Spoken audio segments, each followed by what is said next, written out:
অনাবিল সৌন্দর্যের ক্যাম্পাস চট্টগ্রাম বিশ্ববিদ্যালয়। পাহাড় ও সমতল মিলিয়ে আয়তন ২,১০০ একর। বিশাল এই বিশ্ববিদ্যালয়ের শিক্ষার্থীদের নানা সমস্যা যেন পিছু ছাড়ছে না। যাতায়াত ও হলের নিম্নমানের খাবার সমস্যার সমাধান না পাওয়ায় এক প্রকার হতাশ তারা। দেড়টার টাইমে যে ট্রেনের শিডিউলটা আছে, স্টুডেন্টরা অনেক বেশি গাদাগাদি করে যায়, গরমের মধ্যে ফ্যানের ব্যবস্থা নাই। হলের খাবারগুলো আমাদের খুবই নিম্নমানের।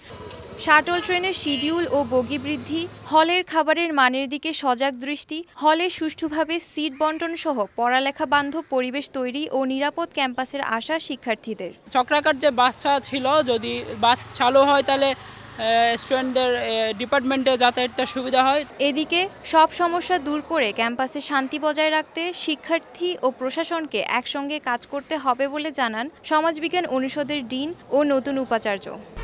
1, 2, 3 ঢাকায় জমি জিতে নিন 100% ক্যাশব্যাক সহ 20 কোটি টাকার পুরস্কার।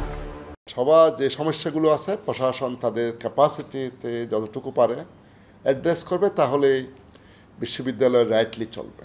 প্রত্যেকটা হলে যাতে এই ধরনের সিটগুলো বন্টন হয়, তারপরে খাবারের মানটা, সেটা আমাদের উপাচার্য প্রশাসনকে আমরা দায়িত্ব হস্তান্তর করে দেবো। এই জন্য আমি আসার পরে দায়িত্বগুলো একদম ডেলিগেট করে দেওয়া হয়েছে। চট্টগ্রাম বিশ্ববিদ্যালয়ে ছেলেদের 7টি ও মেয়েদের 5টি হল রয়েছে। প্রতিদিন বিশ্ববিদ্যালয়ে 8 জোড়া শাটল ট্রেন যাতায়াত করে। মেহেরিন রিনি, সময় সংবাদ, চট্টগ্রাম বিশ্ববিদ্যালয়।